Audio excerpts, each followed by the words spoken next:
I'm back.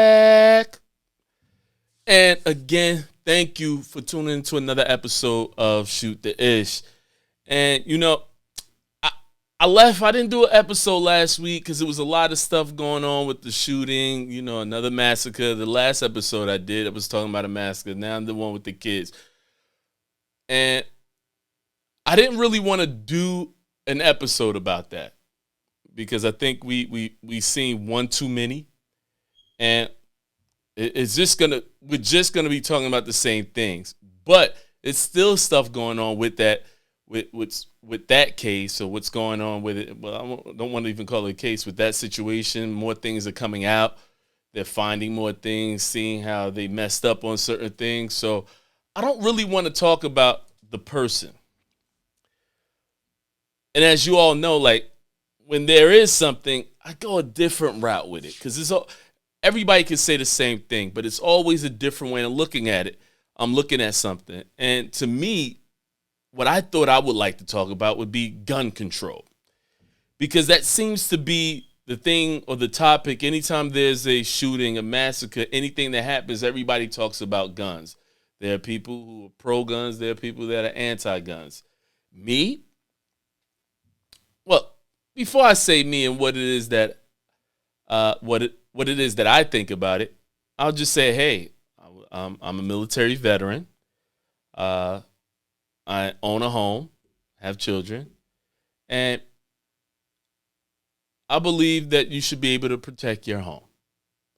I believe, so am I pro-gun, anti-gun? I'm pro-gun. And it's not about pro-gun, non-pro-gun, anti-gun who fight against each other. What I'm just saying, it should be like common sense when it comes to guns, right? And one of the things that I often see is that most people that may say I'm pro-guns, their arguments aren't good. Some people that say they're anti-guns, their arguments aren't good because there are good points on both sides. But I do have to just say something about it, right? And I think if anybody could say something, it should be me. I mean, why wouldn't I? But think about the guns. What in the hell do you need an AR assault rifle? Let's talk about the AR-15, this, that. What is it that you need? A civilian. What is it that you need an AR-15 for, an assault rifle for? Now, do I have one? Yes. But again, I got it because I seen other people getting it, and I was like, look, like shit, if people getting rifles, I'm not really a hunter, but I want the gun, I want the assault rifle. I want to be able to give it look sweet. I remember using it, and it's fun to use. I'm not going to lie. But that's why I own one. And to me, there'll be people that say that those guns, you should have it. But the funny thing is, what is it that I need that for? Besides to go to the gun range.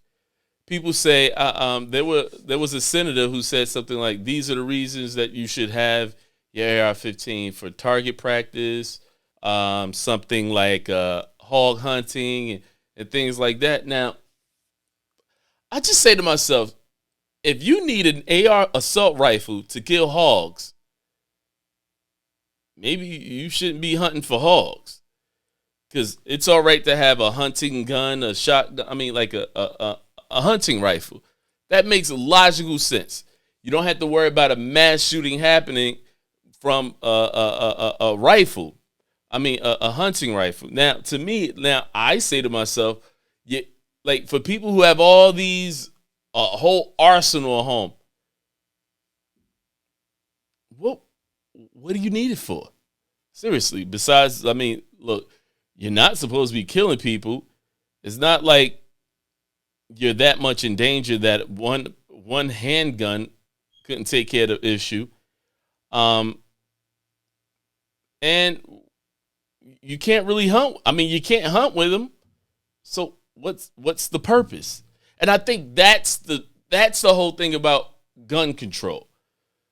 And remember, the right to bear arms is something so like from the beginning of the Constitution, but it was during a war was going on. This is when America was shaping itself. We were at war with Britain and everything of that sort. That's where that came from. They never changed it. But everybody, America almost was like a militia.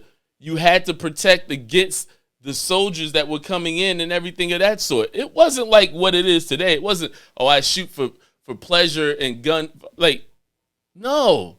So when we talk about the right to bear arms, I have that right. And those, yeah, but it was for a different situation. Then they say about that they were thinking about, somebody proposed like it should be a limit on when a person can buy a gun. Now, to me, one of the first things people say, what? That doesn't make sense. If a person is an adult at 18 and a person can join the army at 18 and use those same guns you're saying that they can't buy, that doesn't make sense. There shouldn't be an age restriction. And there should be an age restriction. And let me explain to you why. Don't use the military as a reason that a person should be able to still purchase a gun. For those who weren't in the military, I'll tell you why. Those weapons don't belong to the soldier. Those weapons belong to the military. When we go out to use it, we are watched. We have to train to use them. When we are done with them, everything is accounted for bullets to the weapon and everything of that sort. We can't even close down a gun range until everything it comes back to us and it's accounted for. Then after it's accounted for, that we're coming off the field, we go back, we break down the weapons, we clean, and we put back. And it has to be stored. And it is stored at the military armory.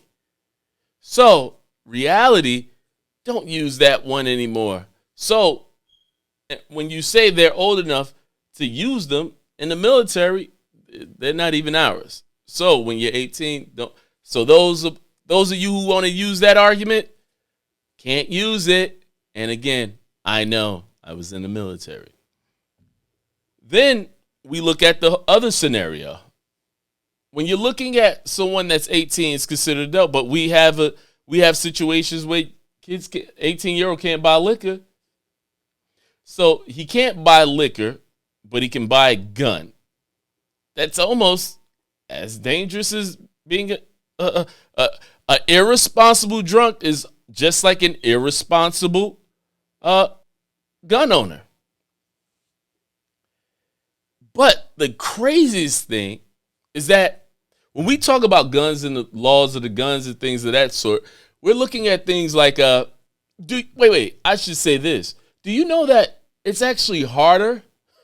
This is crazy. Just watch this. In Texas, or a lot of southern states, it's harder, pun intended, to buy sex toys compared to buying a gun. Bruh. I'll say again. It is harder to buy a sex toy than it is to buy a gun. What does that tell us? We're backwards. A sex toy, who does it destroy? Maybe someone using it carelessly, I guess. But the thing is, when it comes to the laws that we should pass, because again, we look at what's going on in the world still, or in this country, I should say. We also want to pass rights on the right for women to have an abortion and not have an abortion and things of that sort. We'll pass that because we care about the children. So therefore, you take control of a woman's body that's not yours, but the woman, that's her body. But we want to be able to control that. But we don't want to control or change some of the laws that will help the children who are being massacred in these situations. So when we say, so most people would say, oh my God, hold on. Some people would say, why do we always use these situations to then push the agenda of gun laws? I mean, because you're going to always look at it because the carelessness of a person, and when you see the people who actually commit these crimes, it's really showing you that there are some laws that need to be changed. But let me just stop and say, there's always a flip side, right? And sometimes you have to look at it in both ways. Look, me, I'm pro-gun, and I'm also, I can be in the middle with it. Because again, you have to understand history and understand this is why the law was created and this is what this was. But you got to be able to say that for the person who believes, or the person who I should say is a avid gun owner, pro-gun, everything of that sort. Do I understand that sometimes your argument may be like, I have the right to protect my family by any means. I should buy whatever it is that I want or I feel like. I believe the reality is you're right. You should have the right to do that. But the only thing I say, because I'll be honest with you, only those who actually have guns. Guns are borderline, like when you get into guns, they become almost like a tattoo. You become an enthusiast. You become someone who like, yo, you got your first one. Damn, I want to get another one. Damn, I want to get another one. Damn, I want to get, I seen that other one. I want to get that. I want to try it out. So do I understand? Like, these are things you want to try out. You like the adrenaline rush. It's a sport. It's like you want to see how nice you are with every weapon there is. And you may say that I'm a responsible gun owner. Why should I not have the right to do what it is that I want to do? Because I'm responsible. That person wasn't. But I really have to ask you though, if it's for the betterment of our society, if they put rules in place and maybe they say, hey, there's no need. We're going to take away your ARs, your assault rifles, and, we're going to take those away. And they gave you the money when I think that's one thing they should do. Like, if you're going to take my weapon, give me some money for the weapons I paid for. Please, give me the money if I'm returning it. But if they did that, right, why would you get upset? Seriously, why would you get upset? Because again, like I know, the only time you can really play with them is if you choose to go to the range, you're in any type of events and things of that sort. So I get it, but just think about where your weapon's at right now and how long they've been sitting there, how long you have them. And in some states where they have gun laws, strict gun laws, you can't even carry them. You can't, you could be in trouble. And the criminals, obviously, I know that's an argument too. Well, how am I going to protect myself if it's a bunch of criminals?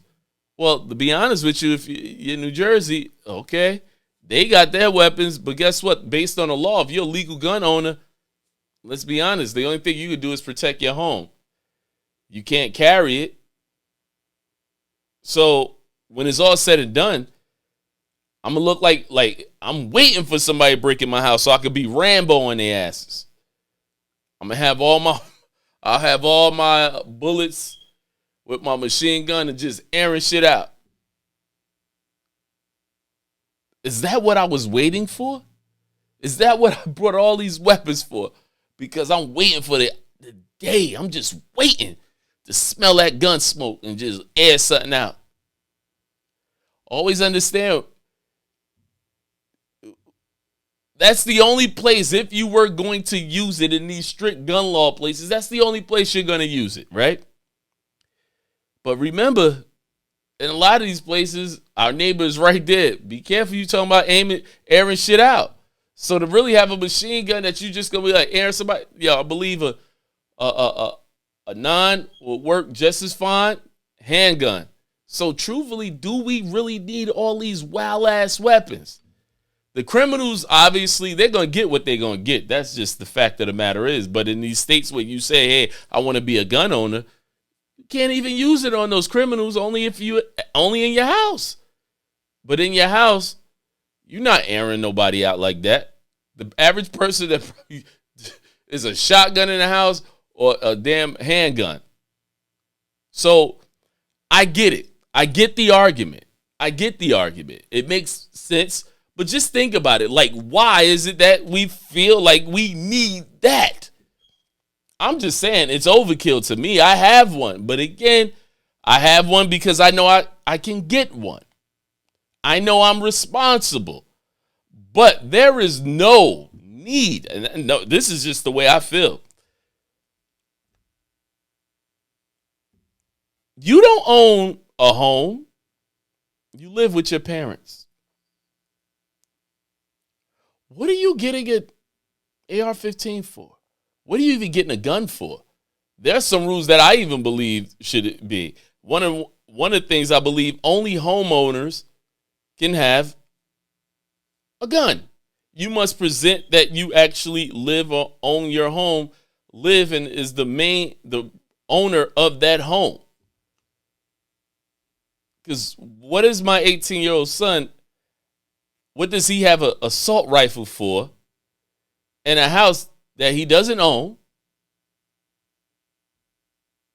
And he lives in my house.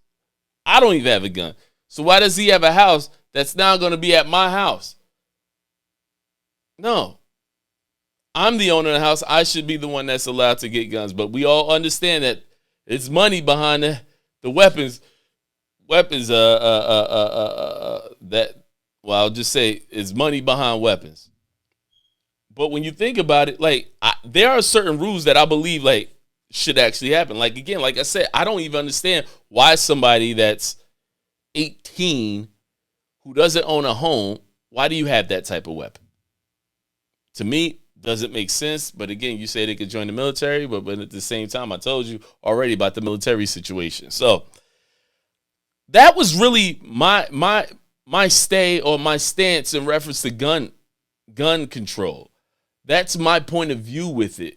Some things just don't make sense. I always say, make it make sense to me, because again, it's going to be hard. And I always say it's going to be hard for you guys to probably debate me in reference to something like that. Because again, I was in the military. I have my home. I have an assault rifle. I have a handgun. So when it's all said and done, I understand both sides. But at the same time, I also understand what makes sense. I understand when something is excessive. To be honest with you, I like to use my handgun, but I definitely like using my assault rifle. But it's just for play. It's not that I'm scared of the world. It's not that I bought it because I feel like there's a threat against me, or that I feel like somebody's definitely coming in my home. No, I bought it because I could. I was sitting in the store and I looked at that. I was like, I got a handgun. Let me get an assault rifle. It looked cool. It reminded me when I was in the military. I said, oh, well, I'll buy one.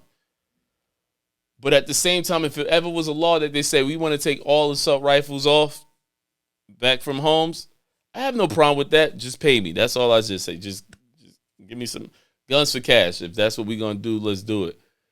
But again, I know there are some people who are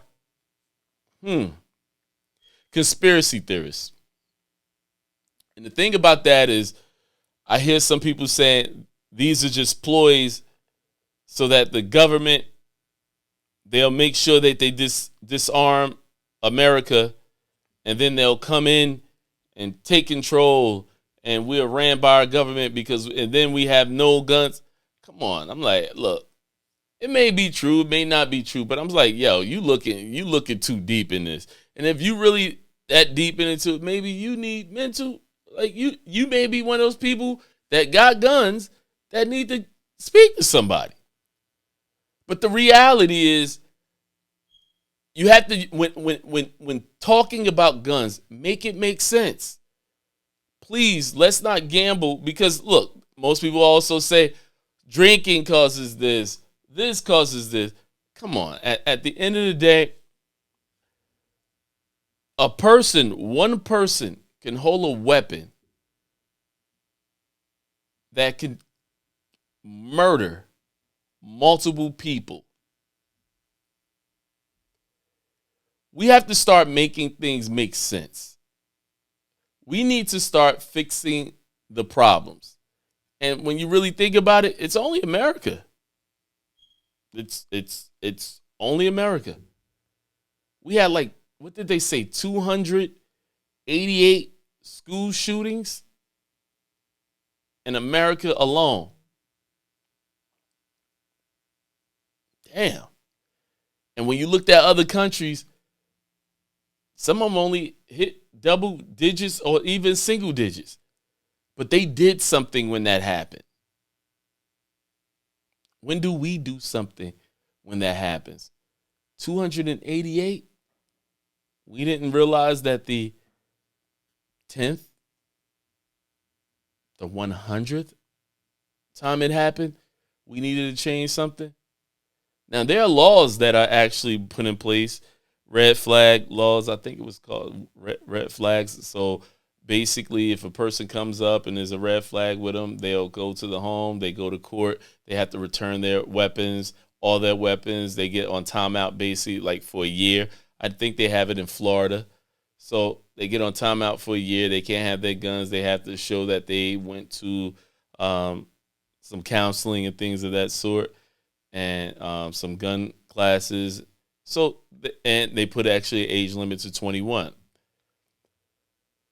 But again, when it did happen, I think the stats showed that there was some progress in it, and at the same time, we also got to look at suicide rate. But again, we're really talking about the mass shootings.